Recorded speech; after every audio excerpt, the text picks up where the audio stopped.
are on the board. Kung magla-live selling ang unggoy, ano kaya ang ibebenta niya? Ashley!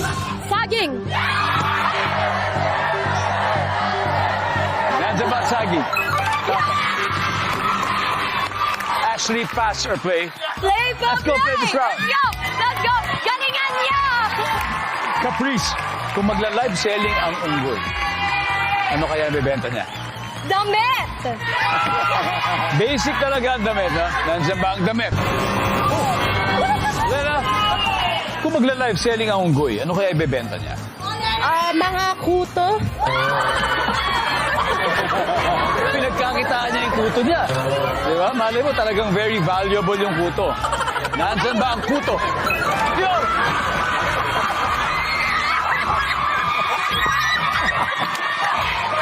Ang galing mo doon. Ang galing mo doon. Okay. Okay. Imagine, nagla-live selling si unggoy. Ano kayang binibenta niya? Puno o tiraan.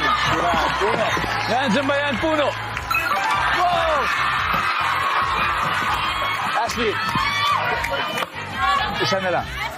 Pag nakuha mo to, panalo na kayo. Kaya mo yan. Okay. Nagla-live selling ang unggoy.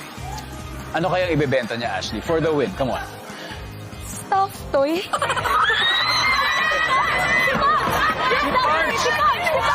Oo nga, no? Survey says. Best and Glory, mag-usap-usap na kayo. Caprice. Kung magla-live selling ang unggoy, ano kaya ang bibenta nila? Ang ibibenta po nila ay bahay! Bahay! Bayad lupa. Bahay at lupa po! O, sige, bahay daw. O, tignan natin, eto na ba yun? Bahay for the win.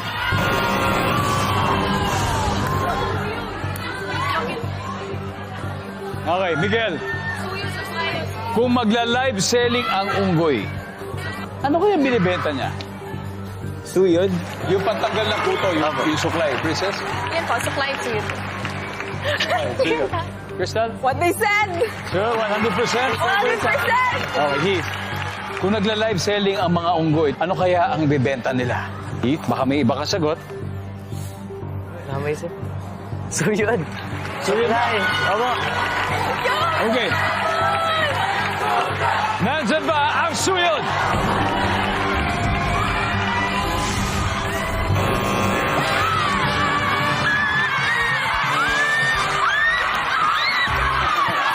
Alright, let's see. Tignan natin, ano kaya yung number 4? Binenta niya ang